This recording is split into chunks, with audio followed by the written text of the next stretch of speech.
Welcome to Bartholomew Players.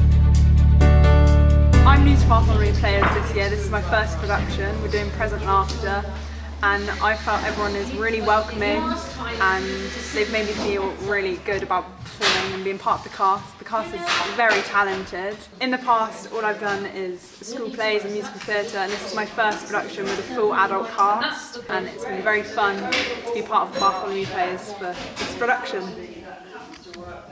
So, Elaine, what's the worst mistake you've made when trying to remember lines? Well, it was during Von Ribbentrop's watch, and we had our patrons, Marks and Gran, in the audience, and I'd been doing so well until the last bookman line. Prompt to put the book away, we were on the home straight, and all of a sudden I looked down and I saw them smiling back at me, and I just said, "The." And it took a moment for my brain to catch up and then remember the line. But it was so embarrassing, and we'd done so well throughout the play. But to get it wrong at that last moment was galling, but it was fun. Chris Carson, what's it like getting into the role of a character? Complex. Depends on where you want to start. Personally, I start with the accent. Are they posh? Are they common? Do they have any verbal traits? Then I like to go then on to the feet. How do they walk? What's their gait? Are they stiff upper lip or are they casual? Then what sort of mannerisms would they use? Do they have a little tick or a flick, or are they really upright? And that's the first bit. And then look through the script to see if it'll give you any clues or hints on how, the author recommends you go about your character and how they see it. And then it's all about practice, and then going into rehearsal, trying out your thoughts, realising one or two aren't working, realising one or two are pretty good but they need work, and maybe even one or two that you go, crack that's good, I'm happy with that. So, Anne and Judy, what thoughts go into deciding what clothes to wear for costumes? The first thing is a conversation with the director, who will then tell you what the play is, but what era they want to set it into and what sort of format they'd like it to take. And then we start having to look into the internet and libraries and booking and looking up, and if possible watching a performance of the play, someone who's done it before. Would you say? Yeah, this particular play, it was actually written in 1939, but it wasn't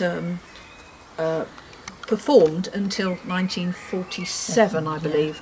So it covered quite a period of dress. So it's not something you could go to the charity shop and buy, because it is special clothing. And we've enjoyed that. We've enjoyed researching and all the history of these clothes. And altering things. Yes. Especially making turn-ups on trousers and such like. Yes. So as stage managers, we've been helping organise people backstage. We're helping the props people get organised, especially because they've been new, so we've been helping them organise their stuff. Coordinating with costume to make sure it's more about like the changes and then stage changes. Like the movements on stage. That's it, yeah. So like between acts and scenes, whether we need to move stuff, and anything that needs to happen behind the stage, so that makes sure that everyone can move behind the stage. And it seems like not a lot to do, because like you always see amazing stuff happen out front, but a lot goes on behind the scenes that means that the right props and they're in the right place at the right time, people will arrive on stage at the right time, and that the noise is kept down. For the play to look like a beautiful gliding swan with the legs that are flapping underneath. Yes, Put it that way. yes, it's like chaos in the background. Yes, that's a good way of describing it. Elaine, what's it like getting into the role of a character? What sort of methods do you use? Any hints or tips for anybody?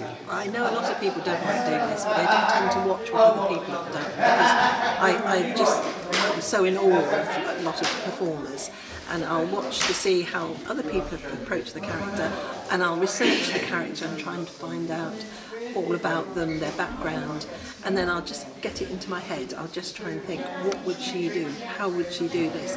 And one of the tips that Lawrence Marks gave us during directing A Pack of Lies was to think, what happened just before you arrived on stage? What was the conversation?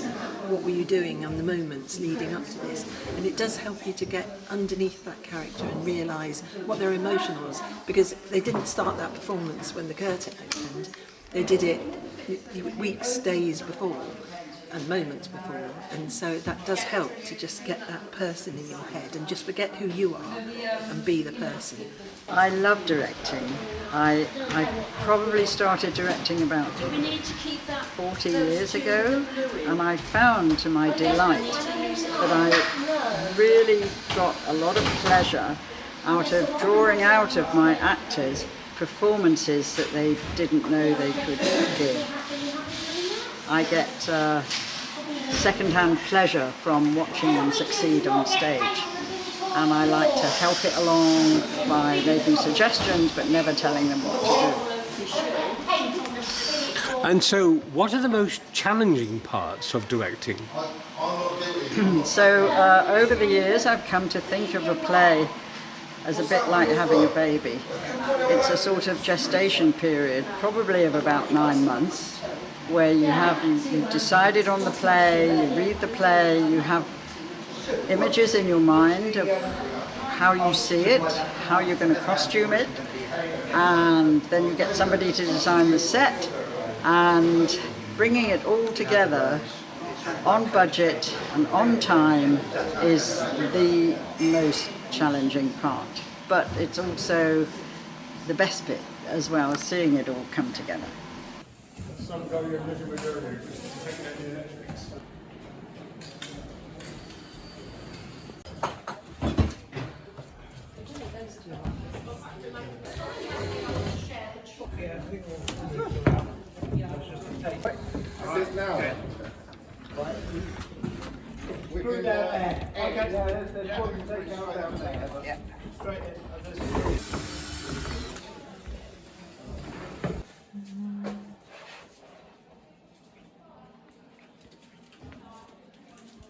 you want a programme, Gareth?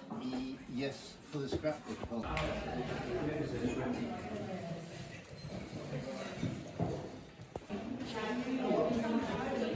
My final video.